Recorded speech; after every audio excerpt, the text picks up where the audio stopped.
Hello students, आज का आपका टॉपिक है परमाणु संरचना।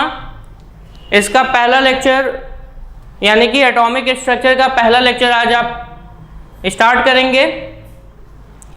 तो यहाँ पर एटॉमिक स्ट्रक्चर अर्थात परमाणु संरचना का सीधे सीधे सबसे पहले समझना क्या जरूरी है। इससे पहले भी मैं एक वीडियो में इसके बारे में थोड़ा सा बता चुका हूँ कि परमाणु होता क्या है। परमाणु सूक्ष्मतम अविभाज्य कण है, ठीक है, जो किसी रासायनिक अभिक्रिया में भाग ले सकता है। जैसा कि atom is a smallest particle which can participate in any reactions या any chemical reactions but can not live independently. मतलब कहने का मतलब ये है परमाणु सूक्ष्मतम अविभाज्य कण। ये किसने कहा था? जॉन डाल्टन ने, ठीक है। जॉन डाल्टन ने कहा कि परमाणु कैसा है? सूक्ष्मतम अविभाज्य कण है और ये क्या करता है? किसी भी रासायनिक अभिक्रिया में क्या कर सकता है? भाग ले सकता है और ये फ्री स्टेट में नहीं रह सकता। नॉट मतलब इसका it can not exist in independently या इंडिपेंडेंट फॉर्म, ठीक है। तो इसका मतलब ये हुआ कि अगर हम परमाणु संरचना की बात कर रहे हैं तो सबसे पहले हमें पता होना चाहिए परमाणु एक्चुअल में है क्या, ठीक है, या एटम क्या होता है। तो यहाँ पर एटम की बात करें तो सिंपल सी बात, परमाणु क्या है?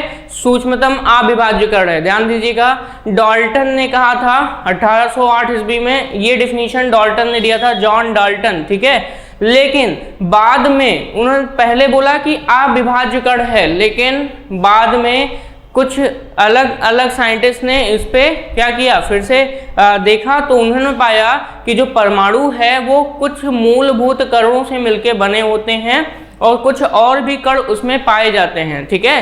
तो मूलभूत कण यानी कि फंडामेंटल पार्टिकल्स भी उसमें पाए जाते हैं, ठीक है, और उनके बिना इनका जो एग्जिस्टेंस है वो संभव नहीं है। तो फिर बाद में बोला गया परमाणु विभाज्य कण है। तो विभाज्य कण का मतलब जिसको फिर से छोटे छोटे पार्ट्स में बांटा जा सकता है, वो फंडामेंटल पार्टिकल्स यानी कि मौलिक कण या मूलभूत कण आपके 3 हैं, ठीक है। वो कौन कौन से हैं? Electron, proton and neutron. तो जॉन डाल्टन ने सबसे पहले तो बताया कि अगर बात करें तो जॉन डाल्टन सबसे पहले यही बताया 1808 ईस्वी में कि एटम्स आर इंडिविजिबल पार्टिकल, ठीक है। परमाणु कैसे पार्टिकल्स होते हैं? अविभाज्य कण होते हैं। लेकिन अब जो मॉडर्न कॉन्सेप्ट्स हैं या उसके बाद के जो कॉन्सेप्ट्स हैं उसके बेसिस पर अगर देखें तो एटम्स कैसे हो गए? Are no longer indivisible. मतलब अब वो कैसे? अविभाज्य नहीं रहे।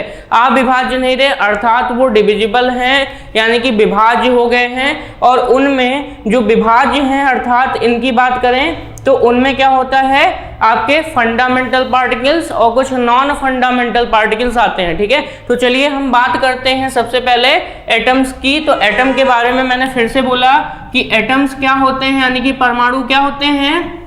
अकॉर्डिंग टू जॉन डाल्टन ने 1808 ईस्वी में बताया कि एटम अर्थात परमाणु, इसको क्या कहते हैं? परमाणु कहते हैं। तो परमाणु जो है वो कैसा कण है? अविभाज्य कण है। ये किसके हिसाब से बताया गया? जॉन डाल्टन के हिसाब से। दूसरी चीज, सबसे छोटा अविभाज्य कण है वो कैसा है?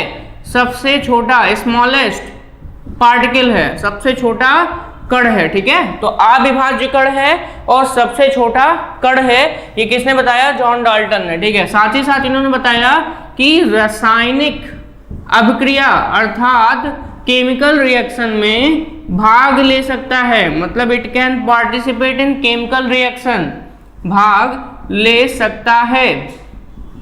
और अगला भाग ले सकता है, साथ ही साथ जो इनका पॉइंट है, मुक्त अवस्था में नहीं रहता, मुक्त अवस्था में नहीं पाया जाता एक तरीके से अगर देखा जाए, ठीक है।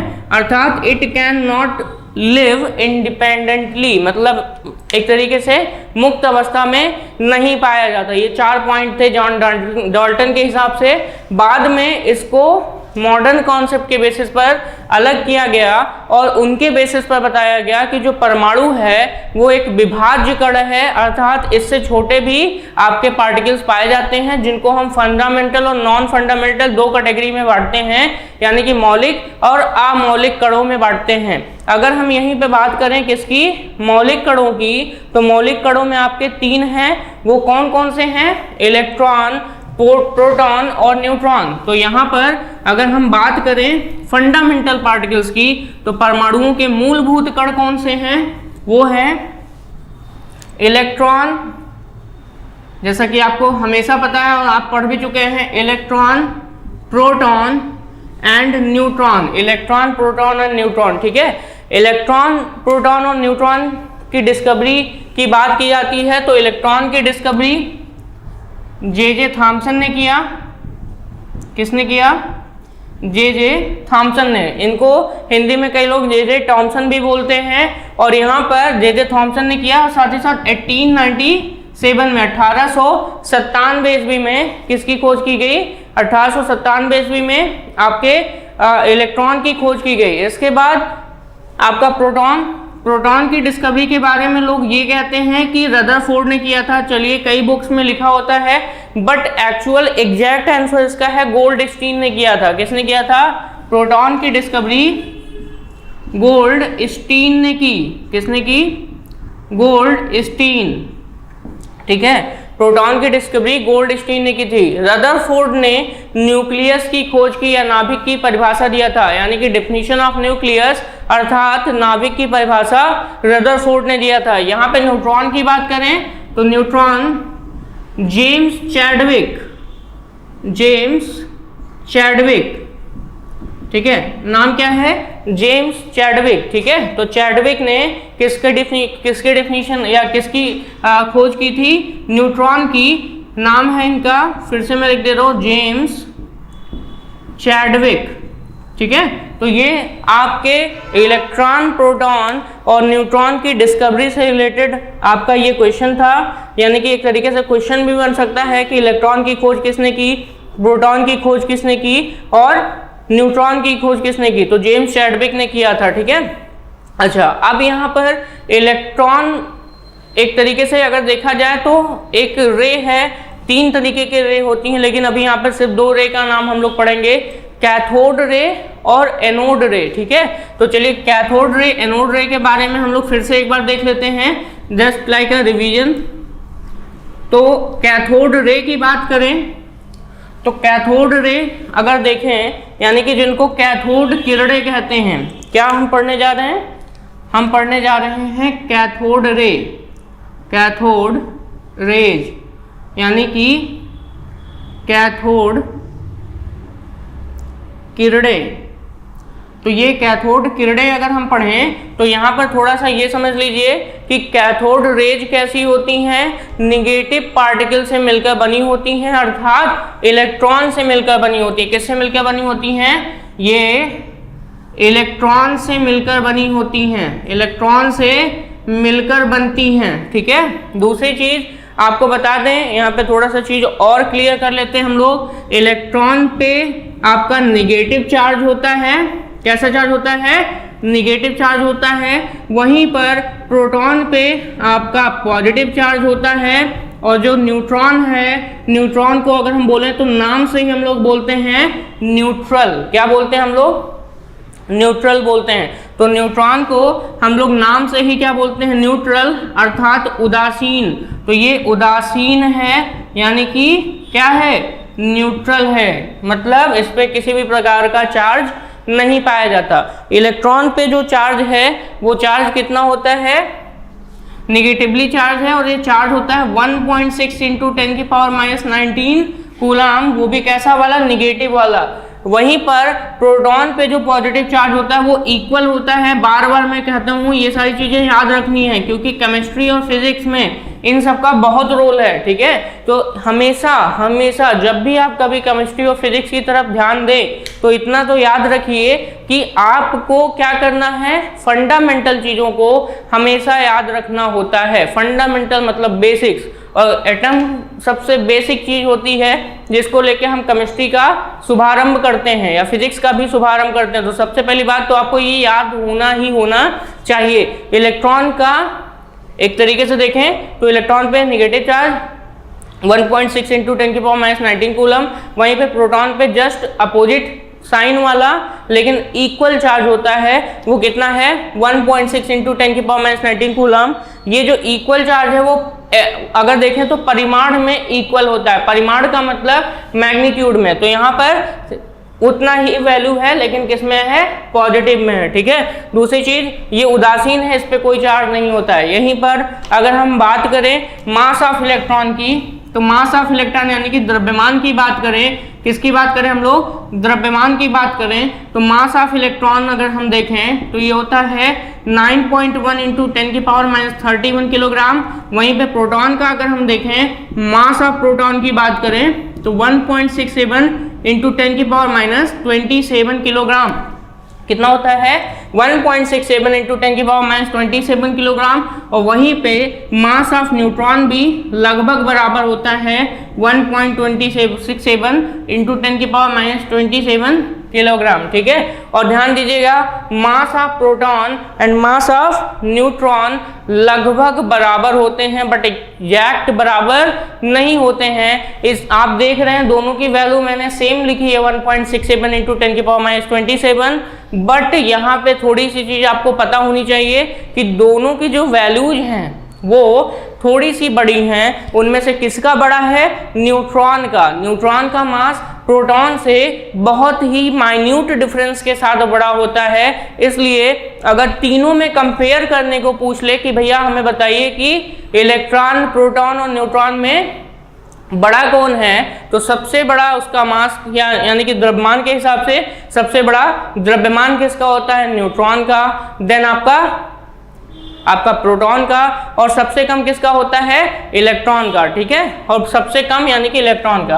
तो ये तो हमने बात कर ली कुछ इलेक्ट्रॉन, प्रोटॉन, न्यूट्रॉन के द्रव्यमान और नेगेटिव चार्ज के बारे में। हम पढ़ रहे थे कैथोड रे, तो यहाँ पे थोड़ा सा बात आप याद रखिए कि कैथोड रे जो होता है वो क्या होता है, एक तरीके से अगर देखें तो नेगेटिवली चार्ज होता है। और नेगेटिवली चार्ज का मतलब किस पार्टिकल से मिलके बनता है, नेगेटिवली पार्टिकल यानी कि इलेक्ट्रॉन से मिलके बनता है, ठीक है। दूसरी चीज ये कैसे होते हैं, इनकी प्रॉपर्टीज की बात करें तो प्रॉपर्टीज में इलेक्ट्रॉन से मिलके बनता है, पहली बात। दूसरी चीज अगर हम बात करें इलेक्ट्रिक फील्ड, तो यानी कि इलेक्ट्रिक फील्ड को हम लोग बोलते हैं वैद्युत क्षेत्र। क्या बोलते हैं हम लोग, वैद्युत क्षेत्र, इलेक्ट्रिक फील्ड कहते हैं। तो वैद्युत क्षेत्र में विचलित होता है, यानी कि इस पर वैद्युत क्षेत्र का इफेक्ट पड़ता है, इलेक्ट्रिक फील्ड का इफेक्ट इस पे पड़ता है। अर्थात ये कैसा होता है कैथोड रे, निगेटिव प्रॉपर्टी होती है इसकी, नेचर कैसा होता है, ऋणावेशित होता है। तो ये कहीं भी वैद्युत क्षेत्र में अगर पॉजिटिव वैद्युत क्षेत्र दिखेगा तो उसकी तरफ ये क्या हो जाएगा, अट्रैक्ट होगा। इसलिए यहाँ पर ये वैद्युत क्षेत्र का प्रभाव भी इस पे पड़ता है, ठीक है। अगली चीज ये सीधी रेखा में चलते हैं, कैसे चलते हैं, इन स्ट्रेट लाइन, सीधी रेखा में। कैसे चलते हैं, सीधी रेखा में। They move in straight line, मतलब जितने भी कैथोड रे होते हैं ये सीधी रेखा में चलते हैं। दूसरी चीज यहाँ पे एक चीज और बता दूं कि कैथोड रे की जो डिस्कवरी की गई थी वो एक इंस्ट्रूमेंट था जिसको हम बोलते हैं विद्युत विसर्जन नली। क्या बोलते हैं हम लोग, विद्युत विसर्जन नली, यानी कि इलेक्ट्रिक डिस्चार्ज ट्यूब कहते हैं हम लोग। तो यहाँ पर इलेक्ट्रिक डिस्चार्ज ट्यूब की बात हो रही है। और यहाँ पर आप ध्यान में रखिए कि कैथोड रे जो होते हैं वो इलेक्ट्रिक डिस्चार्ज ट्यूब वाले इंस्ट्रूमेंट का यूज करके ही बनाया जाता है। और जो आपका कैथोड रे है, अगर इसकी डिस्कवरी की बात करें तो इसकी डिस्कवरी विलियम क्रुक्स और जे थॉमसन द्वारा की गई थी। कैथोड रे की जो डिस्कवरी है वो किसके द्वारा की गई, कैथोड रे की डिस्कवरी की बात करें यानी कि खोज की बात करें तो कैथोड रे की जो डिस्कवरी है वो आपका किसके द्वारा किया गया, William crooks and J Thomson, ठीक है। तो William crooks and J Thomson द्वारा किसकी डिस्कवरी की गई? कैथोड रेज की डिस्कवरी की गई, ठीक है। और यहाँ पर इसके लिए आपको अगर देखा जाए तो बहुत ही लो प्रेशर और हाई वोल्टेज कंडीशन रखा गया था। कैसा कंडीशन था? लो प्रेशर यानी कि निम्न दाब व उच्च वोल्टेज यानी कि उच्च विभवांतर, ठीक है। तो यहां पर ये कैसा था?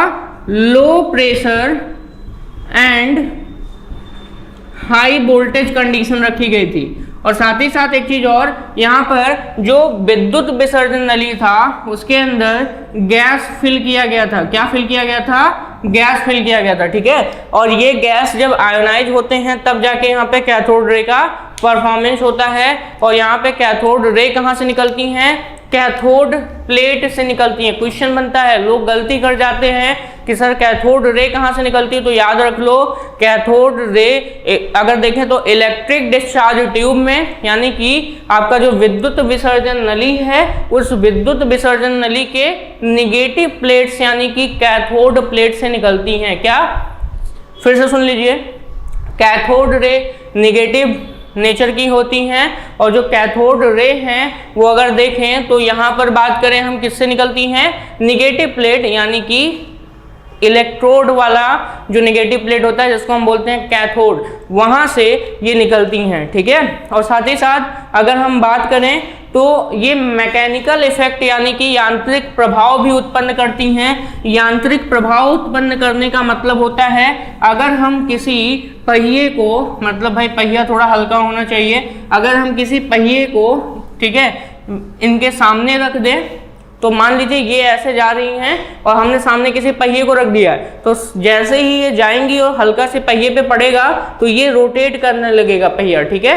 यानी कि व्हील को रोटेट करा देती हैं और व्हील को रोटेट कराने का मतलब होता है यांत्रिक प्रभाव यानी कि मैकेनिकल इफेक्ट भी डालती हैं, ठीक है। तो यहाँ पर अगला पॉइंट यांत्रिक प्रभाव जिसको हम बोलते हैं उत्पन्न करती हैं, यानी कि इसको हम बोलते हैं मैकेनिकल इफेक्ट। तो मैकेनिकल इफेक्ट का मतलब भाई सिंपल सी बात, आप कोई काम करते हो, जैसे मान लो मैं ये इससे क्या करूँ, मार्कर से लिख रहा हूँ, तो मैं यहाँ पे अपना मैकेनिकल एनर्जी दे रहा हूँ, यानी कि मैं इससे लिख रहा हूँ तो मैं अपना मैकेनिकल एनर्जी यहाँ पे हाथ से लिखना, किसी मशीन से लिखना, किसी टूल से लिखना, ठीक है। तो ये सब क्या होता है? मैकेनिकल एनर्जी यानी कि मैकेनिकल इफेक्ट होता है। तो यहाँ पर भी यांत्रिक प्रभाव उत्पन्न करती हैं कौन? आपके कैथोड रे। साथ ही साथ आपको जैसा कि बताया कि cathode ray negatively charge particle की बनी होती हैं, वहीं पर कैथोड रे फ्लोरेसेंस भी उत्पन्न करती हैं। फ्लोरेसेंस मतलब होता है चमक, ठीक है। तो कैथोड रे फ्लोरेसेंस भी उत्पन्न करती हैं। जैसे आपने देखा होगा जुगनू आप जानते ही हो, जो रात के समय ऐसे कभी थोड़ी उसके में लाइट जलती है, फिर बंद हो जाती है, फिर लाइट जलती है, फिर बंद हो जाती है। तो जुगनू एक एनिमल है, या एक तरीके से बोल सकते हैं उसको इंसेक्ट बोल सकते हैं। और उसमें क्या होता है, लाइट जो है वो क्या होता है, एक बार बंद होती है, फिर उसमें से क्या होता है, फिर लाइट जलने लगती है। रात के समय ऐसा आपको दिखता होगा, ध्यान दीजिए। तो ये वो उस प्रोसेस को बोलते हैं कि उसमें फ्लोरेसेंस हो रहा है। फ्लोरेसेंस का मतलब होता है कि चमक उत्पन्न हो रही है। ऐसे ही कैथोड रे भी क्या करती हैं? फ्लोरेसेंस उत्पन्न करती हैं, मतलब जहां पे गिरेंगी वहां पर चमक उत्पन्न करती हैं, ठीक है। जहां पे ये क्या होंगी? गिरेंगी, मान लीजिए किसी सरफेस पे ये गिरेंगी तो वहां पर भी क्या करती हैं? चमक उत्पन्न करती हैं। साथ ही साथ अगला, जिस सरफेस पर ये गिरती हैं और जिस सरफेस पे चमक उत्पन्न कर सकती हैं उनको हीट कर देती हैं, अर्थात गर्म कर देती हैं। और इसका मतलब इनमें काइनेटिक एनर्जी अर्थात गतिज ऊर्जा होती है। कैसी ऊर्जा होती है? काइनेटिक एनर्जी होती है, अर्थात इनमें कौन सी ऊर्जा? गतिज ऊर्जा होती है, ठीक है। तो यहाँ पे कुछ पॉइंट्स से, उन पॉइंट्स को मैंने आपको क्या करा दिया? क्लियर कराया। और क्लियर कराने के साथ साथ कुछ चीज़ें और भी मैं बता दूं कि जो आपका कैथोड रे होता है ये मेटेलिक शीट्स को पेनिट्रेट कर सकता है। मेटेलिक शीट मतलब बहुत ही पतली धातु की अगर चादर हो तो उसको ये कैथोड रे क्या कर सकते हैं, पेनिट्रेट कर सकते हैं, यानी कि उसको भेद सकते हैं। ठीक है, तो पॉइंट्स आपके सामने थे। पहली बार सीधी रेखा में चलता है, फिर आपने और भी कई सारी चीजें पढ़ी, जैसे यांत्रिक प्रभाव उत्पन्न करता है, इसमें काइनेटिक एनर्जी भी होती है, यानी कि गतिज ऊर्जा होती है। भाई कोई चीज मोशन में होगी तो उसमें गतिज ऊर्जा तो होगा ही होगा, तो यहाँ पर काइनेटिक एनर्जी है, और ये अगर जाते समय किसी ऑब्जेक्ट से टकराती हैं तो उसको हीट कर देती हैं। हीट करने का मतलब गर्म कर देती हैं। रीजन क्या है, काइनेटिक एनर्जी हीट एनर्जी में कन्वर्ट हो जाती है। ठीक है, वहीं पर ये सारी चीजें हुई। साथ ही साथ मैंने बताया ये मेटल शीट्स को भी पेनिट्रेट कर देती हैं, लेकिन मेटल का शीट ज़्यादा मोटा नहीं होना चाहिए, थिन होना चाहिए बहुत ही। तो ये क्या करती है, उसको पार कर जाती हैं, यानी कि उनकी भेदन क्षमता भी होती है। ठीक है, तो ये सारी चीजें थी आपका।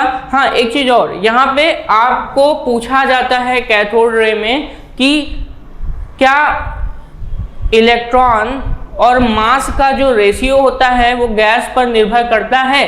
नहीं। एक E/m ये क्वेश्चन आप लोगों का आया है कि क्या कैथोड रे में E/m का मान आपका गैस पे निर्भर करता है? जैसा कि मैंने बताया E/m, E/m एक होता है जिसको हम बोलते हैं ऊपर इलेक्ट्रॉन का चार्ज है और नीचे मास है, और E/m जिसको बोलते हैं चार्ज टू मास रेशियो। क्या कहते हैं हम लोग? Charge to mass ratio. Charge ऊपर चार्ज है, नीचे मास है, तो चार्ज टू मास रेशियो की बात करें तो यहाँ पे चार्ज टू मास रेशियो जो है वो कितना होता है? इलेक्ट्रॉन के लिए वो होता है -1.76 इंटू 10⁸। कितना होता है? -1.76 इंटू 10⁸ कूलाम पर किलोग्राम। ठीक है, ये इसका क्या होता है? Charge to mass ratio coulomb per kilogram. Gram, इसमें ग्राम यूनिट रखते हैं क्योंकि यहाँ पे वैल्यू हम मास की जो लेते हैं वो ग्राम में लेते हैं। ठीक है, तो यहाँ पे E/m का मतलब होता है चार्ज टू मास रेशियो। देखिए चार्ज है, मास है, इसकी वैल्यू -1.76 इंटू 10⁸ कूलाम पर ग्राम है। तो ये चीज ध्यान में रखिए कि इसका मान इलेक्ट्रॉन के लिए, किसके लिए? फॉर इलेक्ट्रॉन की बात कर रहे हैं, इलेक्ट्रॉन के लिए, क्योंकि कैथोड रे किससे मिलकर बनती हैं? इलेक्ट्रॉन से मिलकर, नेगेटिव पार्टिकल से मिलकर बनती हैं। तो इनका मान जो E/m का होता है वो गैस पर डिपेंड नहीं करता। किस पे नहीं डिपेंड करता है? जो उसमें गैस होती हैं, ठीक है, वो गैस पर डिपेंड नहीं करता है। ठीक है, तो यहाँ पर लिखा होता है कि नेचर ऑफ दीज रेज, यानी कि कैथोड रे का जो नेचर होता है वो उस पे गैस पे डिपेंड नहीं करता है। ठीक है, तो यहाँ पर इतनी सारी चीजें आपने किसके बारे में पढ़ ली? आपने पढ़ी कैथोड रे के बारे में। अब हम स्टार्ट करते हैं प्रोटॉन। प्रोटॉन, जैसा कि मैं बता चुका हूं कि प्रोटॉन की डिस्कवरी किसने की? फिर से बोल रहा हूं, प्रोटॉन की डिस्कवरी किसने की?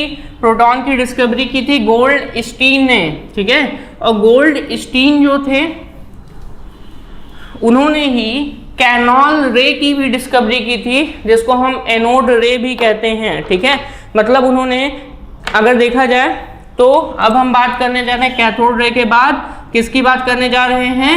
एनोड रे की बात करने जा रहे हैं। तो चलिए स्टार्ट करते हैं। एनोड रे, इसको हम कहते हैं कैनॉल रे भी कहते हैं। क्या कहते हैं? कैनॉल रे भी कहते हैं। ठीक है, तो यहाँ पे कैनॉल रे भी इसको कहते हैं, एनोड रे भी कहते हैं। और यहाँ पर अगर हम देखें तो एनोड रे जो है, जैसा कि cathode ray negative charge particle से मिलकर बनता है, यहीं पर अगर एनोड रे की बात करें या कैनॉल रे की बात करें तो सबसे पहला पॉइंट, ये किससे मिलकर बनता है? Positively charged particle. किससे मिलकर बनता है? पॉजिटिवली चार्ज्ड पार्टिकल, यानी कि धनात्मक आवेशित कण से मिलके बनता है। पॉजिटिवली चार्ज्ड पार्टिकल से मिलके बनता है। ठीक है, दूसरी चीज यहाँ पर अगर हम बात करें तो इसके लिए गोल्डस्टीन ने क्या किया था? एक्सपेरिमेंट किया था 1886 में। ठीक है, एनोड रे के लिए किसने स्टार्ट किया? गोल्डस्टीन। कब किया था? 1886 में। और इन्होंने क्या बताया? इन्होंने किस इंस्ट्रूमेंट का यूज किया था? सेम इंस्ट्रूमेंट था, नाम है विद्युत विसर्जन नली। क्या बोलते हैं? या विद्युत विसर्जन नलिका, विद्युत विसर्जन नली या विद्युत विसर्जन नलिका, जिसको हम बोलते हैं इलेक्ट्रिक डिस्चार्ज ट्यूब कहते हैं।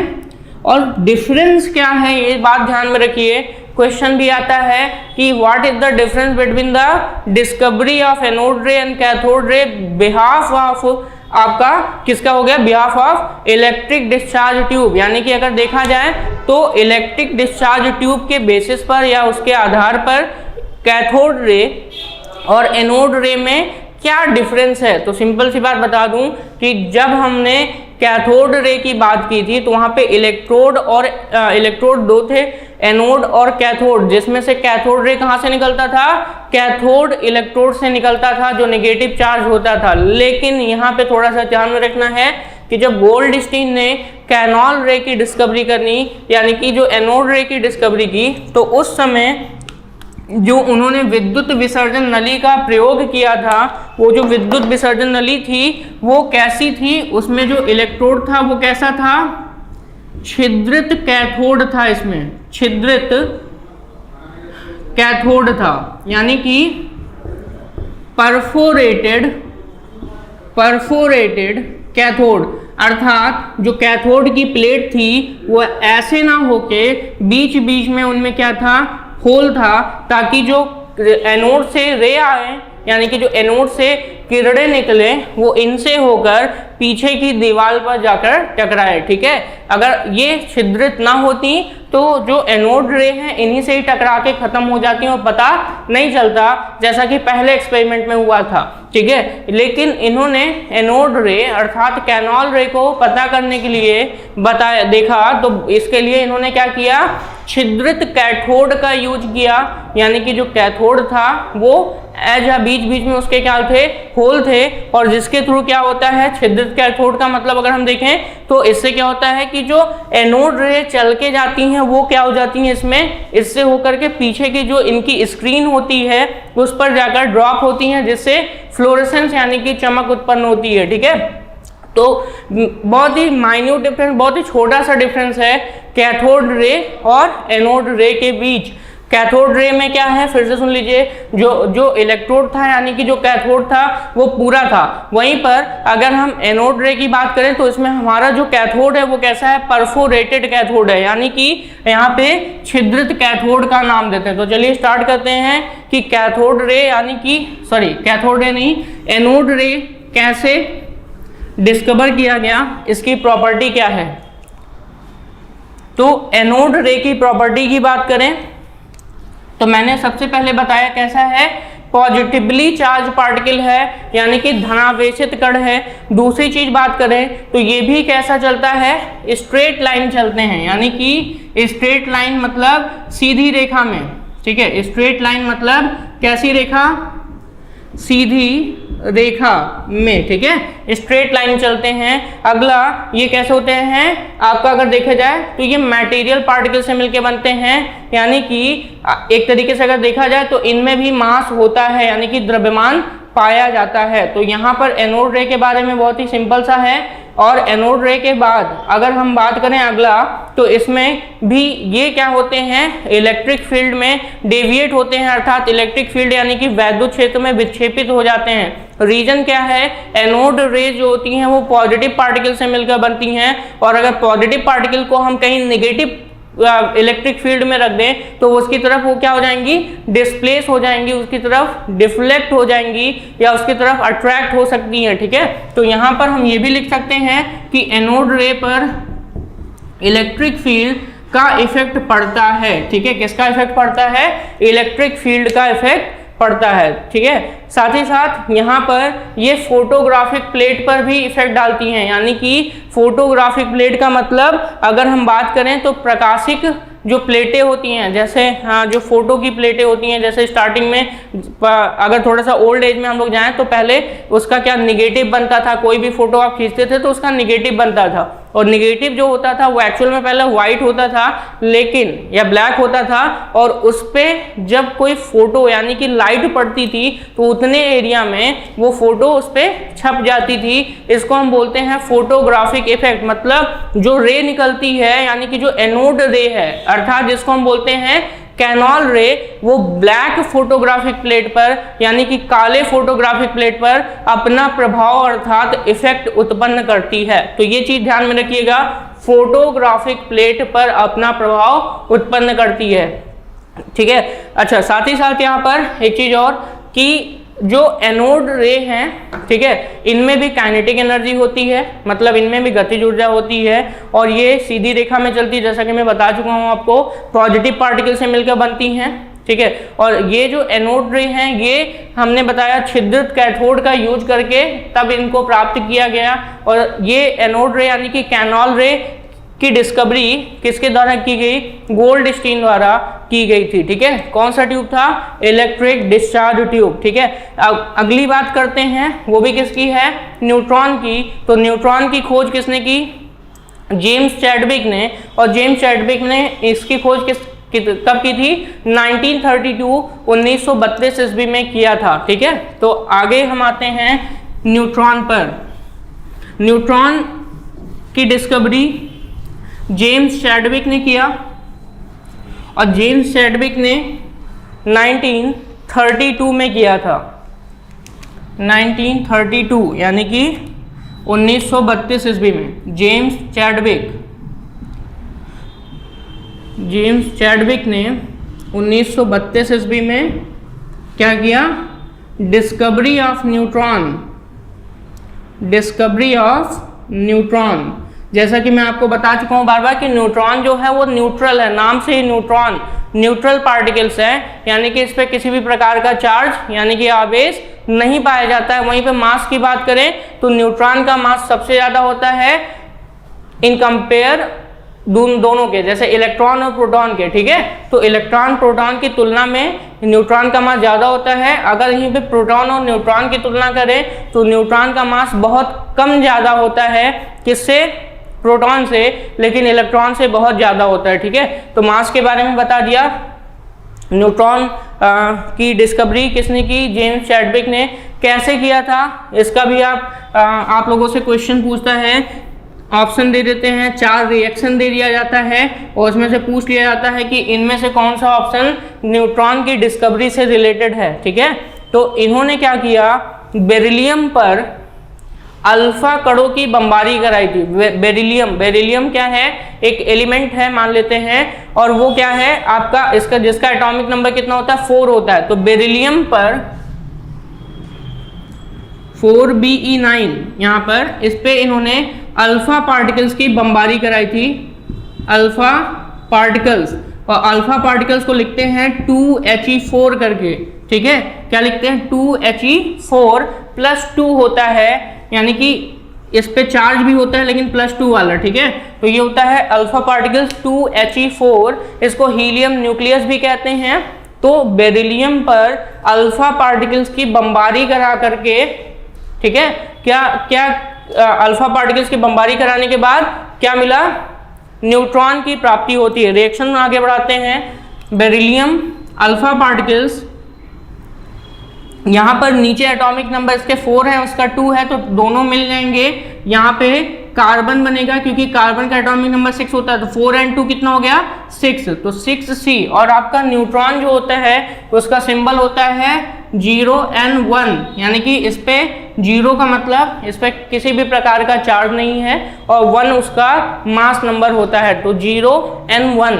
और यहाँ पर अगर देखें तो 6C12, क्योंकि आपका मास नंबर दोनों साइड बराबर होना चाहिए और साथ ही साथ एटॉमिक नंबर भी दोनों साइड का बराबर होना चाहिए। यहाँ पे कुछ चीज़ें आपको बता दें, कोई भी एलिमेंट होता है, मान लीजिए एलिमेंट क्या है आपका? X एलिमेंट है, और इस X एलिमेंट में नीचे जो लिखा होता है ये होता है, इसको Z से डिनोट करते हैं, और ऊपर जो साइड में लिखा होता है उसको A से डिनोट करते हैं। ये जो Z है इसको हम बोलते हैं परमाणु क्रमांक। क्या कहते हैं हम लोग? परमाणु क्रमांक, यानी कि एटॉमिक नंबर। वहीं पर जो A है इसको हम बोलते हैं मास नंबर, यानी कि इसको हम कहते हैं द्रव्यमान संख्या। तो थोड़ा सा ध्यान रखिए कि यहाँ पे लिखने वाली चीज़ों के बारे में हम क्या कह रहे हैं। जैसे 4Be9 डिस्कवरी ऑफ किसकी बात कर रहे हैं? न्यूट्रॉन। तो न्यूट्रॉन की डिस्कवरी जेम्स चैडविक ने 1932 में की थी। कैसे किया था? बेरिलियम पर अल्फा कणों की बमबारी करा के, यानी कि bombardment of alpha particles on beryllium. ठीक है, तो बेरिलियम 4Be9, बेरिलियम का सिंबल होता है Be, जिसमें 4 क्या है उसका एटॉमिक नंबर, 9 क्या है उसका मास नंबर। वहीं पे अल्फा पार्टिकल्स की बात करें तो यहाँ पे थोड़ा सा आप समझ लीजिए, ये अल्फा पार्टिकल्स इनको हीलियम नाभिक कहते हैं। क्या कहते हैं? हीलियम नाभिक कहते हैं, यानी कि न्यूक्लियस ऑफ हीलियम। ठीक है, न्यूक्लियस ऑफ हीलियम, हीलियम का सिंबल होता है He। ठीक है, तो ये थोड़ा सा ध्यान रखिएगा।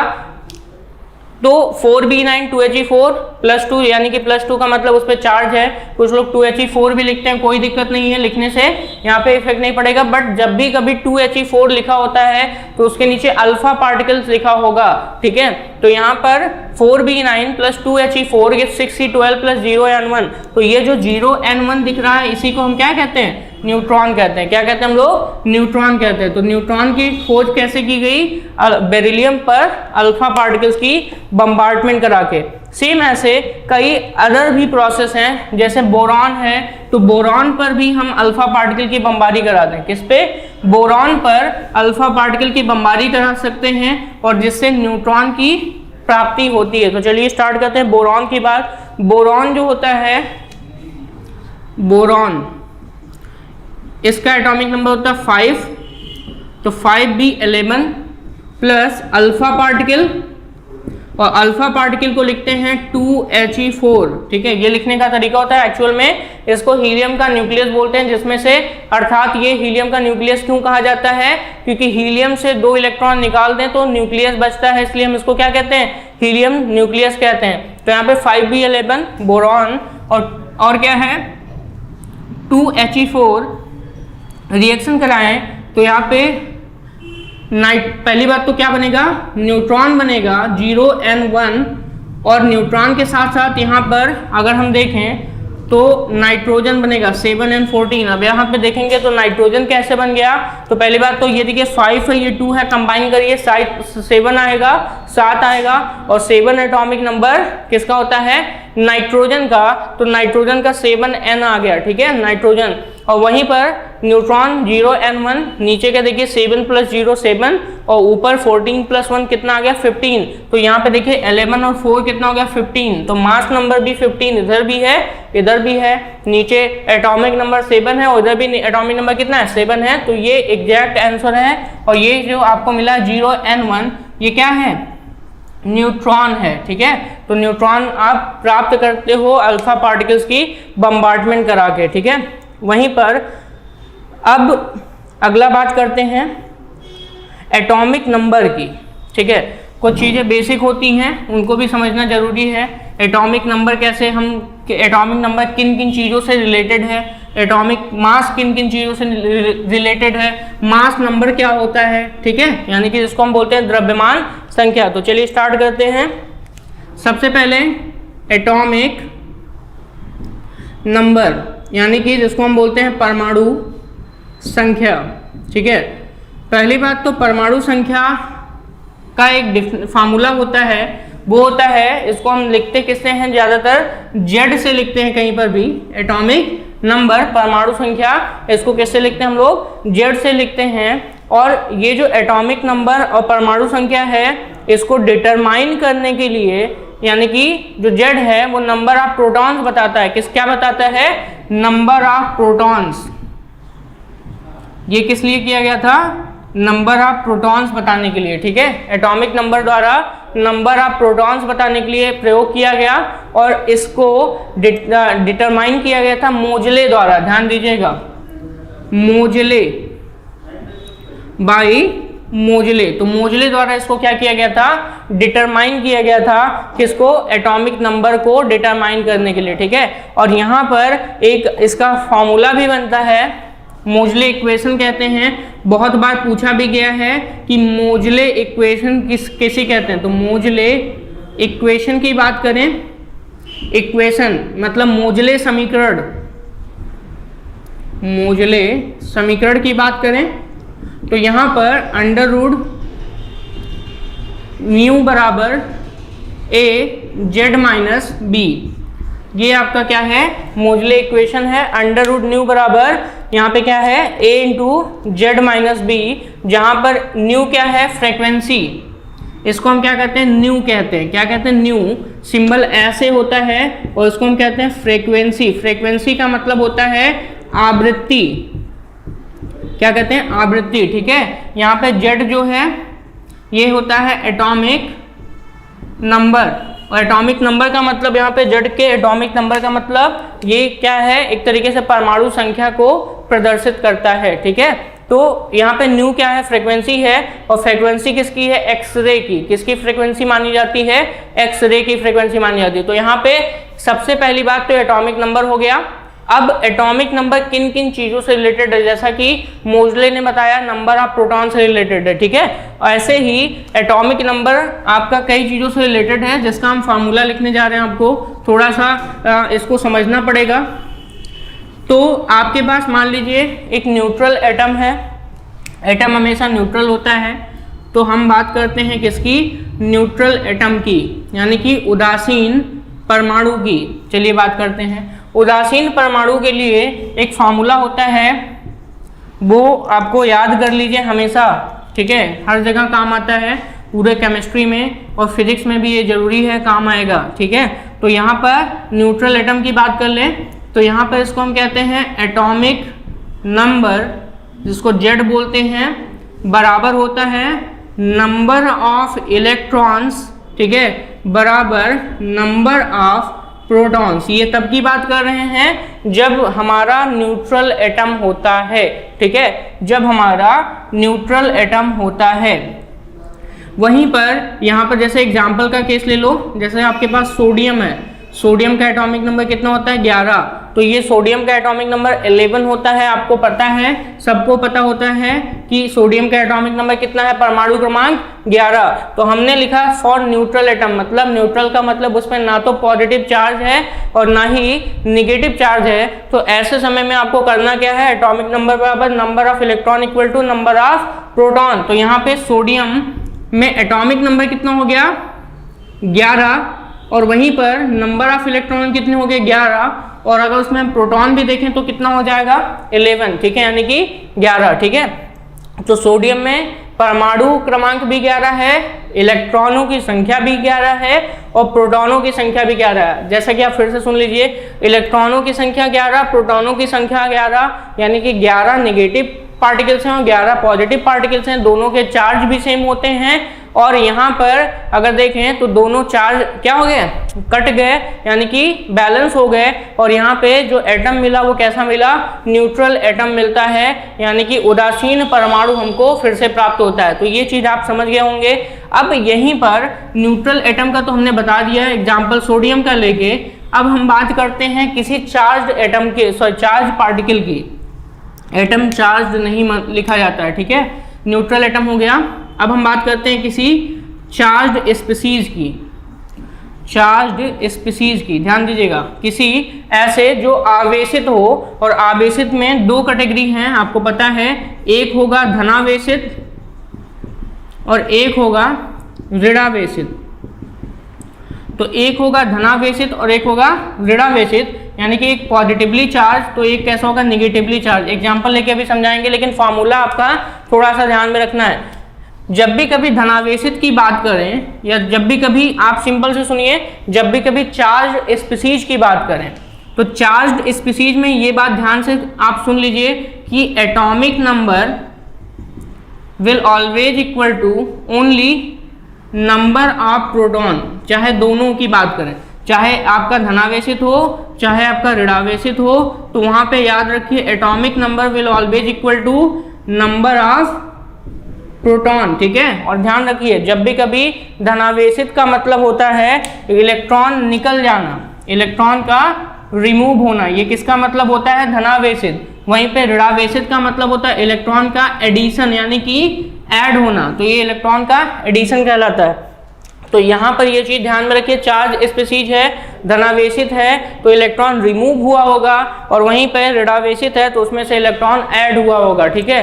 तो यहाँ पर एटॉमिक नंबर बराबर number of proton, and atomic number बराबर नंबर ऑफ प्रोटॉन, दोनों के केस में सेम है। लेकिन जब भी कभी हम यहाँ पर नंबर ऑफ इलेक्ट्रॉन खोजना चाहेंगे धनावेशित के लिए, तो जितना इलेक्ट्रॉन रिमूव हुआ है उसको हम निकाल देंगे। सपोज दैट हम आप धनावेशित के लिए आपको एक एग्जाम्पल बता रहे हैं।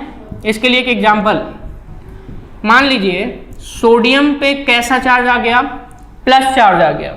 मतलब एक प्लस चार्ज का मतलब जितना प्लस चार्ज उतना उसमें से इलेक्ट्रॉन रिमूव हुआ है। तो पहले इसका एटॉमिक नंबर कितना होता है, जब ये न्यूट्रल था तो 11 था, जितना एटॉमिक नंबर उतने इलेक्ट्रॉन। तो पहले इसके पास कितने इलेक्ट्रॉन थे, 11 इलेक्ट्रॉन थे, लेकिन एक पॉजिटिव आ गया। तो एक पॉजिटिव, तो पहले हम एक काम करते हैं, न्यूट्रल का आपको लिख के दिखाते हैं। न्यूट्रल के केस में ये फार्मूला चलेगा और ये फार्मूला जब चलेगा, यानी कि एटॉमिक नंबर 11 बराबर 11 इलेक्ट्रॉन और कितने प्रोटॉन, 11 प्रोटॉन। लेकिन अब हम बात कर रहे हैं किसकी, धनावेशित की। तो सोडियम पे कैसा चार्ज, एक पॉजिटिव चार्ज, तो इसका एटॉमिक नंबर तो 11 होगा, 11 होगा ये इसका एटॉमिक नंबर। लेकिन इलेक्ट्रॉन एक कम हो जाएगा, क्योंकि जैसा कि मैंने आपको बताया 11 इलेक्ट्रॉन है और उस 11 इलेक्ट्रॉन में से एक इलेक्ट्रॉन यानी कि प्लस चार्ज क्या हो गया, रिमूव हो गया। तो वहां पे क्या हो जाएगा, ये टोटल इलेक्ट्रॉन कितने हो गए, 10 इलेक्ट्रॉन हो गए, लेकिन प्रोटॉन की संख्या उतनी ही रहेगी। अब यहाँ पे देखिए इलेक्ट्रॉन में ही सिर्फ क्या करते हैं, रिमूव और ऐड करते हैं। इलेक्ट्रॉन को रिमूव करते हैं, इलेक्ट्रॉन को ऐड करते हैं, बट प्रोटॉन की संख्या में कोई भी छेड़खानी नहीं करते। रीजन क्या है, प्रोटॉन न्यूक्लियस के अंदर होता है और न्यूक्लियस आपका अगर देखें तो एटम का डेंस पार्ट पाया जाता है, यानी कि सबसे सघन भाग होता है, जहां से जिसमें फोर्स ऑफ प्रोटेक्शन बहुत ज़्यादा होता है और हम न्यूक्लियस से प्रोटॉन को निकाल नहीं सकते। हमेशा इलेक्ट्रॉन ही बाहरी कोश से निकाला जाता है। तो इलेक्ट्रॉन बाहरी कोश में दे भी सकते हैं, बाहरी कोश से निकाल भी सकते हैं। तो यहाँ पे चीज़ें आप समझिए, इलेक्ट्रॉन निकलेगा, इलेक्ट्रॉन ऐड होगा, बट प्रोटॉन कभी भी निकलता नहीं है। इसलिए कभी भी प्रोटॉन में हम नंबरिंग चेंज नहीं करते, ठीक है। तो यहाँ पर सोडियम Na+ में 11 एटॉमिक नंबर है, 10 इलेक्ट्रॉन हो गया, क्योंकि एक इलेक्ट्रॉन रिमूव हो गया। पॉजिटिव का मतलब इलेक्ट्रॉन का निकलना, जितने चार्ज उतने इलेक्ट्रॉन निकल गए, अब प्रोटॉन उतने ही रहेंगे, ठीक है। तो अब यहीं पे ऋणावेशित की बात कर लें, तो ऋणावेशित में एक एग्जांपल हम लेके चलते हैं। जैसे मान लीजिए Cl-, जिसको हम क्लोराइड आयन कहते हैं, कौन सा, क्लोराइड आयन। तो क्लोराइड आयन अगर बात करें तो Cl में इसका एटॉमिक नंबर होता है 17, तो एटॉमिक नंबर तो 17 ही रहेगा। प्रोटॉन का नंबर भी कितना है, 17। देखिए प्रोटॉन का नंबर भी, एटॉमिक नंबर भी 17 रहेगा, क्योंकि मैंने बताया atomic number equal to number of proton, दोनों केस में यही रहेगा। लेकिन इलेक्ट्रॉन बदल जाता है, तो यहाँ पर निगेटिव का मतलब इलेक्ट्रॉन का एडिशन, एक निगेटिव चार्ज है तो एक इलेक्ट्रॉन ऐड हुआ होगा। तो पहले 17 है, अब कितना नंबर ऑफ इलेक्ट्रॉन, ये हो जाएंगे 18 इलेक्ट्रॉन होंगे। 17 प्रोटॉन और 18 इलेक्ट्रॉन हो गया, ठीक है। तो ये चीज़ थोड़ा सा कॉन्सेप्ट था, आप समझ गए होंगे। यहीं पे मास नंबर की बात करें तो अब हम बात करने जा रहे हैं, ये तो हो गया बात एटॉमिक नंबर की, अब हम बात करते हैं मास नंबर की, यानी कि द्रव्यमान संख्या।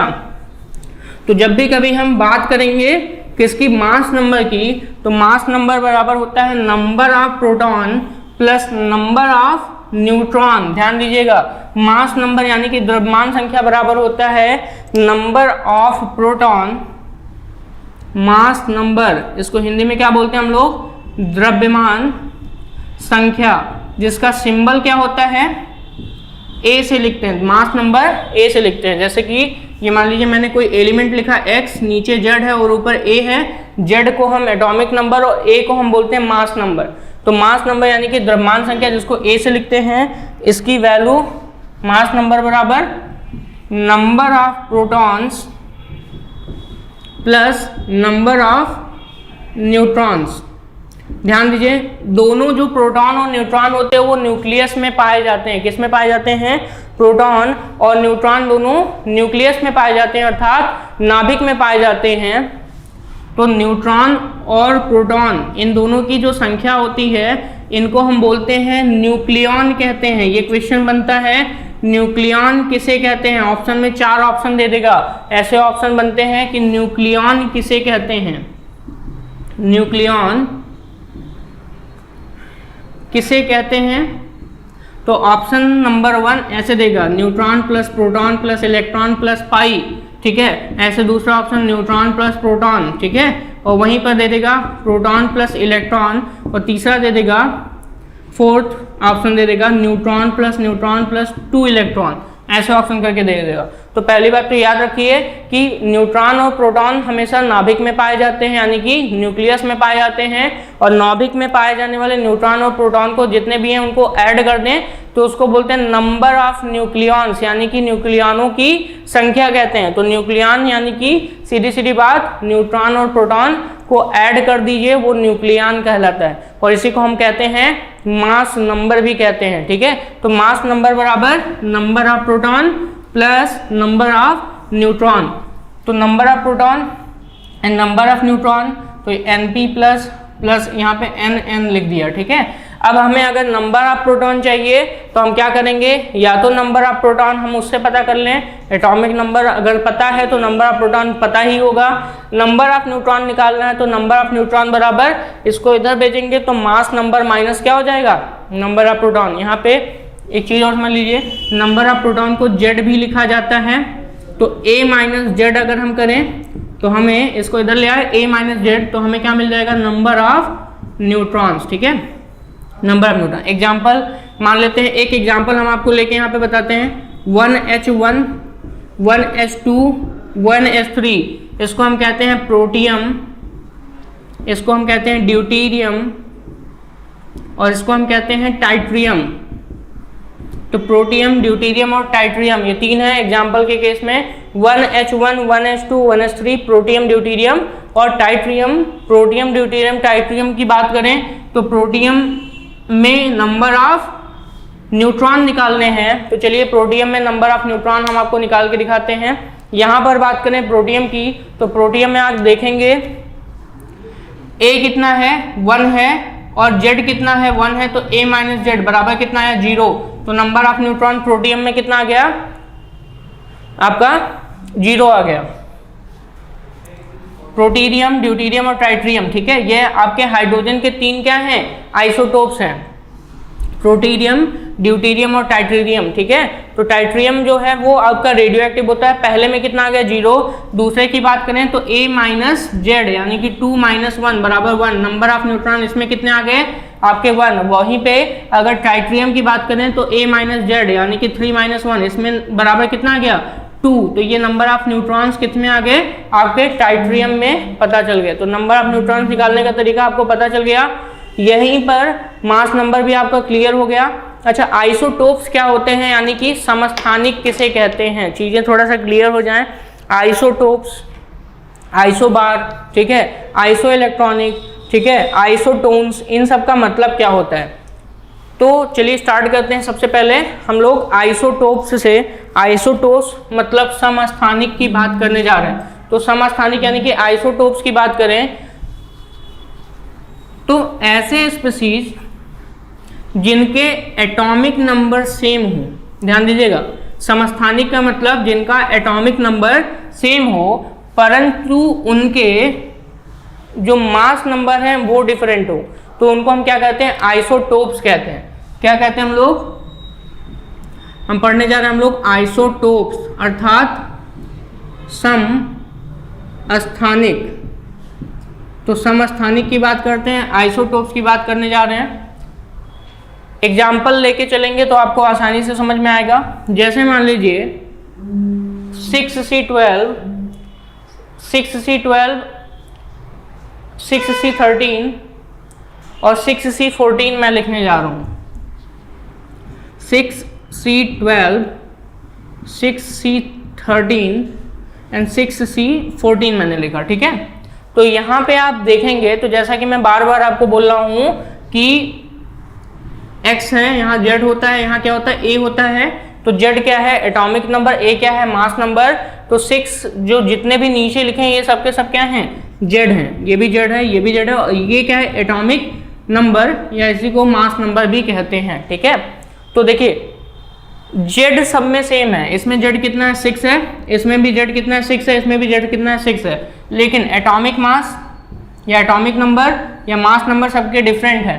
तो ऐसे इन तीनों को एक दूसरे का समस्थानिक कहेंगे, यानी कि यहाँ पे आइसोटोप्स कहा जाता है। यानी कि अगर आपसे पूछा जाए कि समस्थानिक किसे कहते हैं, तो ऐसे स्पीशीज जिनमें एटॉमिक नंबर सेम हो परंतु मास नंबर यानी कि एटॉमिक नंबर सेम हो परंतु मास नंबर यानी कि एटॉमिक वेट डिफरेंट हो, या इसका मास नंबर या द्रव्यमान संख्या अलग अलग हो। तो देखिए ऊपर द्रव्यमान संख्या, नीचे परमाणु क्रमांक समान है, द्रव्यमान संख्या भिन्न भिन्न है, तो ऐसे हम स्पीशीज को आपस में क्या कहते हैं, समस्थानिक कहते हैं, आइसोटोप्स कहते हैं। यहीं पर आइसोटोप्स की बात तो हो ही गई। अब एग्जाम्पल एक और लेके हम आपको समझाते हैं। जैसे कि मैंने लिखा था हाइड्रोजन के आइसोटोप्स, एग्जाम्पल में आपको लिखा था प्रोटियम, ड्यूटेरियम और टाइट्रियम। 1H1, 1H2, 1H3, ध्यान दीजिएगा 1H1, 1H2 और 1H3, 1, 1, 1, ये सबके सबके आपके Z की वैल्यू है। तो Z यानी कि परमाणु क्रमांक सेम है। वहीं पर 1, 2, 3 ये इनके एटॉमिक मास हैं, यानी कि A की वैल्यू है, अर्थात इनको हम मास नंबर कहते हैं, तो डिफरेंट है। तो जिनका Z क्या होता है, सेम हो, बट A यानी कि मास नंबर क्या हो, डिफरेंट हो, तो ऐसे हम स्पीशीज को क्या कहते हैं, आइसोटोप्स कहते हैं, यानी कि समस्थानिक कहते हैं। ठीक है, ये बात क्लियर हो गई। ठीक है, यहीं पर अगला हम बात करें तो आइसोटोप्स के बाद आइसोबार्स, BARS, जिनको हम कहते हैं क्या, आइसोबार्स, जिनको हम कहते हैं संभारिक। क्या कहते हैं, संभारिक कहते हैं। चलिए ठीक है, स्टार्ट करते हैं। आइसोबार्स यानी कि संभारिक। ध्यान दीजिएगा, भारिक मतलब भार और मास नंबर का मतलब भी भार होता है, या एक तरीके से एटॉमिक वेट कहते हैं। तो यहाँ पर जस्ट आइसोटोप्स का उल्टा कर दीजिए। ठीक है, इसमें क्या होगा, जो Z होगा वो डिफरेंट होगा। आइसोटोप्स में हमने बताया था Z सेम होता है, तो यहाँ पे Z डिफरेंट है, बट A जो है वो क्या होगा, सेम होगा। ठीक है, Z डिफरेंट होगा लेकिन A क्या होगा, इसका सेम होगा। Example 18 AR 40 20 CA 40। ध्यान दीजिएगा 18 AR 40 एंड 20 CA 40। यहाँ पे अगर हम देखें तो 40 की बात करें और 40 की बात करें, ये दोनों एक दूसरे के मास नंबर, ठीक है। वहीं पे 18 और 20 की बात करें तो इनको Z कहा जाता है। तो देखिए Z और ये दोनों आपस में इक्वल नहीं है, बट एटॉमिक मास यानी कि इनका जो मास नंबर है ये दोनों आपस में इक्वल हैं। ठीक है, तो यहाँ पर आइसोबार्स का मतलब जिसका Z डिफरेंट हो यानी कि एटॉमिक नंबर डिफरेंट हो, और A का मतलब होता है, मतलब यहाँ पे एटॉमिक मास यानी कि उसको हम बोल सकते हैं मास नंबर क्या हो, सेम हो, तो इसको हम बोलते हैं आइसोबार्स यानी कि समभारिक कहते हैं। तो समभारिक आपका क्लियर हो गया। एग्जाम्पल है आपका सामने है, एक हो गया 18 AR, ठीक है। और यहीं पर एक और एग्जाम्पल मैं आपको बता देता हूँ, ठीक है। मान लीजिए इसी में एक और ऐड कर लेते हैं हम 19 के 40, ठीक है, 19 के 40। ये भी आपका अगर देखें तो Z देखिए सबका डिफरेंट आ रहा है, ठीक है। तो Z सबका डिफरेंट है, बट A क्या है, सेम है। यहाँ पे AR का मतलब आर्गन होता है, K का मतलब पोटेशियम, CA का मतलब होता है कैल्शियम। तो आर्गन, पोटेशियम, कैल्शियम, इनका ये जो एटॉमिक मास है वो क्या है, मास नंबर सेम है, यानी कि Z क्या है, डिफरेंट है, तो उसको हम क्या कहते हैं, समभारिक कहते हैं। अगला आइसो इलेक्ट्रॉनिक की बात करने जा रहे हैं हम। आइसो इलेक्ट्रॉनिक्स, इसको हम कहते हैं सम इलेक्ट्रॉनिक। आइसो इलेक्ट्रॉनिक मतलब सम इलेक्ट्रॉनिक, ठीक है। आइसो इलेक्ट्रॉनिक की बात करें तो नाम से ही पता चल रहा है कि जिन स्पीशीज में इलेक्ट्रॉन की संख्या क्या होती है, इक्वल होती है, उन्हीं को हम क्या कहते हैं, आइसो इलेक्ट्रॉनिक कहते हैं। और आइसो इलेक्ट्रॉनिक स्पीशीज में नंबर ऑफ इलेक्ट्रॉन्स और इलेक्ट्रॉनिक कॉन्फ़िगरेशन क्या होता है, सेम होता है, ठीक है। चलिए एग्जांपल जैसे मान लीजिए H- हीलियम लिथियम ऐसे करके है, मान लीजिए H माइनस लिखा है, कहीं पर हीलियम लिखा है, कहीं पर Li+ लिखा है और कहीं पे Be+2 ऐसे स्पीशीज दे देगा। आपको बोल दिया कि बताइए भैया इसमें से सम इलेक्ट्रॉनिक कौन कौन से हैं, यानी कि इसमें से बताया पूछा जाता है कि आइसो इलेक्ट्रॉनिक स्पीशीज यानी कि सम इलेक्ट्रॉनिक जातियां कौन कौन सी हैं। तो चेक करेंगे, कैसे चेक करेंगे? पहली बात तो हमें पता होना चाहिए परमाणु क्रमांक यानी कि एटॉमिक नंबर। परमाणु क्रमांक की बात करें तो हमें 1 से 30 तक तो परमाणु क्रमांक याद होना चाहिए, मतलब हाइड्रोजन से लेकर जिंक तक आपको याद होना चाहिए। और लगभग इस लेवल पर आप जब बड़े कंपटीशन का एग्जाम देते हैं तो यहाँ पर आपको लगभग सारे एटॉमिक नंबर याद होने चाहिए, ठीक है। तो सारे एटॉमिक नंबर यानी कि परमाणु संख्या याद करने के लिए पहली बात तो आपको आवर्त सारणी यानी कि पीरियोडिक टेबल अच्छे से पढ़ना होगा। और पीरियोडिक टेबल अगर आपने अच्छे से पढ़ लिया तो एटॉमिक स्ट्रक्चर यानी कि परमाणु संरचना चैप्टर में आपको कहीं पे भी प्रॉब्लम नहीं आ सकती है, ठीक है। और उसके लिए आपको जैसा पढ़ाया जा रहा है उसके हिसाब से आप फॉलो करते रहिए, पढ़ते रहिए। एक एक टॉपिक आप पढ़ेंगे तो आपका बेसिक क्लियर होगा और आपके एग्जाम्स में बेसिक से ही चीजें बनती हैं और उसी में बच्चे क्या हो जाते हैं, कंफ्यूज हो जाते हैं। तो बेसिक क्लियर रखिए, बाकी सारी चीजें क्लियर हो जाएंगी धीरे धीरे। तो यहाँ पे आइसो इलेक्ट्रॉनिक यानी कि सम इलेक्ट्रॉनिक की बात करें, H-, He, Li+, Be+2, ठीक है। तो यहाँ पे H- यानी कि हाइड्रोजन, तो हाइड्रोजन पे कैसा चार्ज है, नेगेटिव चार्ज। हाइड्रोजन का एटॉमिक नंबर होता है 1 और जैसा कि मैं बता चुका हूँ नेगेटिव का मतलब होता है इलेक्ट्रॉन को ऐड करना। तो 1 और 1 + 1 टोटल इलेक्ट्रॉन इसमें कितने हो गए, 2।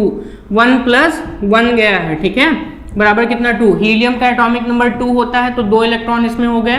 यहीं पर लिथियम का एटॉमिक नंबर कितना होता है, 3। यहाँ 1 होता है, यहाँ 3 और इसका बेरिलियम का 4। इसमें +4 लगा है मतलब 1 निकल गया तो 3 - 1 इसमें कितना आ गया, 2 आया। वहीं पर बेरिलियम में 4 - 2 प्लस लगा है तो निकल गया, कितना बचा, 2।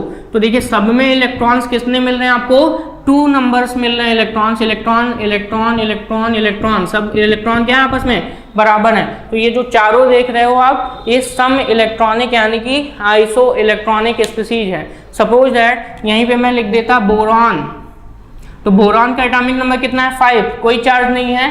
तो भाई सिंपल सी बात, इसमें कितने इलेक्ट्रॉन हो गए, 5 इलेक्ट्रॉन। तो ये इसका सम इलेक्ट्रॉनिक नहीं होता क्योंकि उसमें कितने इलेक्ट्रॉन है, टोटल 5 इलेक्ट्रॉन।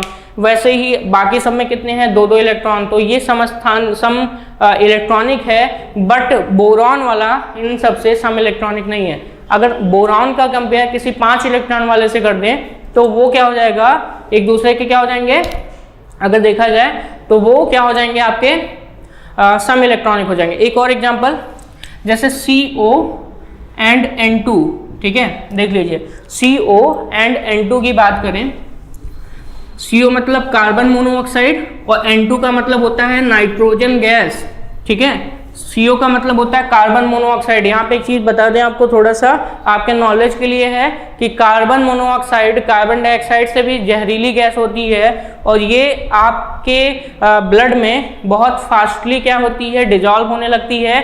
और अगर ये ब्लड में आपके जब बहुत फास्टली डिजॉल्व हो जाती है तो वहाँ पर ऑक्सीजन मॉलिक्यूल्स नहीं पहुँच पाते और ब्लड में ऑक्सी हीमोग्लोबिन नहीं बन पाता है, जिसकी वजह से जो व्यक्ति है उसकी मृत्यु हो सकती है सांस फूलने के कारण, ठीक है।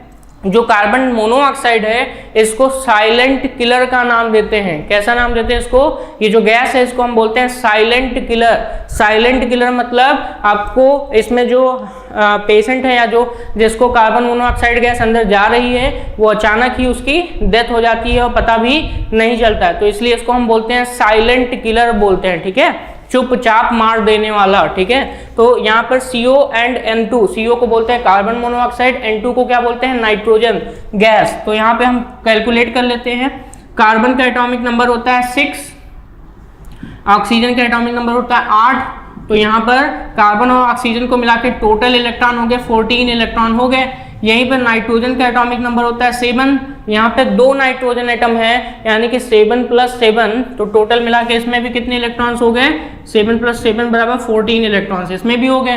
तो 14 इलेक्ट्रॉन इधर, 14 इलेक्ट्रॉन इधर, तो ये दोनों एक दूसरे के क्या हो गए, आइसो इलेक्ट्रॉनिक यानी कि सम इलेक्ट्रॉनिक्स हो गए, ठीक है। अगला आइसोटोन, आइसोटोन की बात करने जा रहे हैं हम। जिसको बोलते हैं सम न्यूट्रॉनिक आइसोटोन्स, इनको बोलते हैं सम न्यूट्रॉनिक। चलिए सम न्यूट्रॉनिक की बात करें तो नाम से ही पता चला आइसोटोन सम न्यूट्रॉनिक, जिसमें क्या होता है नंबर ऑफ न्यूट्रॉन्स आपके क्या होते हैं सेम होते हैं। तो नंबर ऑफ न्यूट्रॉन सेम है, जैसे एग्जांपल के तौर पर 14 Si30, 15 फास्फोरस 31, ठीक है 15 फास्फोरस 31 और 14 Si30 ये आपका। और ऐसे ही एक और ले लेते हैं, सल्फर का एटॉमिक नंबर 16 होता है, तो 16 सल्फर 32, ठीक है। ये आपके क्या हैं ऑप्शंस हैं, 14 Si30, 15 P31 और 16 S32। ध्यान दीजिए नंबर ऑफ न्यूट्रॉन्स की बात की गई है, तो नंबर ऑफ न्यूट्रॉन्स यानी कि नंबर ऑफ अगर हमें किसकी चाहिए न्यूट्रॉन की, तो इसका मतलब होता है A माइनस जेड। जैसा कि मैं फार्मूला आपको पढ़ा चुका हूँ कि नंबर ऑफ न्यूट्रॉन्स निकालने का फार्मूला A माइनस जेड होता है। तो यहाँ पे सबका A आप देख लीजिए, सिलिकॉन में A 30 है, फास्फोरस में A 31 और सल्फर में A कितना 32। जेड की बात करें तो जेड 14 है, यहाँ पे जेड इसका 15 है और यहाँ पे जेड कितना है 16 है। तो चलिए हम इसके लिए A माइनस जेड निकाल लें, तो 13 माइनस 14, ये आपका 13 माइनस 14, 10 में से यहाँ पे 4 6 कितना आया 16 बचा। तो 30 माइनस 14 अगर माइनस करें तो कितना बचा 16 बचा। यहीं पर इसमें से भी अगर देखें तो A माइनस जेड यानी कि 31 माइनस 15 बराबर ये 16 आएगा। और वहीं पर अगर हम बात करें सल्फर के लिए A माइनस जेड, तो 32 माइनस 16 बराबर ये भी कितना आएगा 16। तो देखिए नंबर ऑफ न्यूट्रॉन्स निकालने का तरीका A माइनस जेड फार्मूले से चल रहा है, A माइनस जेड से मैंने निकाला है, तो नंबर ऑफ न्यूट्रॉन जो हैं वो सब में क्या आ रहे हैं 16 आ रहे हैं, इसलिए हम इसको आइसोटोन्स कहते हैं, यानी कि नंबर ऑफ न्यूट्रॉन्स क्या हैं सबके सेम है। तो यहाँ पर आपको आइसोटोन्स आइसोबार्स और साथ ही साथ आपको मैंने किससे रिलेटेड चीज़ें बताई, आइसोटोप्स हो गया, आइसोबार्स हो गया, और यहाँ पर आपका आइसोटोन्स आइसो इलेक्ट्रॉनिक, इन सबसे रिलेटेड चीज़ें आपने पढ़ ली हैं। अब इसके आगे के लेक्चर्स में हम आपको हाइड्रोजन स्पेक्ट्रम यानी कि एटॉमिक हाइड्रोजन का स्पेक्ट्रम बताएंगे, साथ ही साथ आपको रदरफोर्ड का न्यूक्लियर मॉडल, जे थॉमसन का अगर देखें तो थॉमसन का प्लम पुडिंग मॉडल है, प्लम पुडिंग मॉडल, रदरफोर्ड का एक तरीके से सोलर मॉडल बोलते हैं उसको, तो रदरफोर्ड का एटॉमिक मॉडल, फिर आपका आगे चल के बोहर का एटॉमिक मॉडल, ये सारी चीज़ें आपको नेक्स्ट लेक्चर में हम क्लियर करेंगे। इन चीज़ों में अगर आपको कोई प्रॉब्लम्स आती है तो वीडियो में कमेंट करके आप हमसे पूछ सकते हैं। Thank you so much.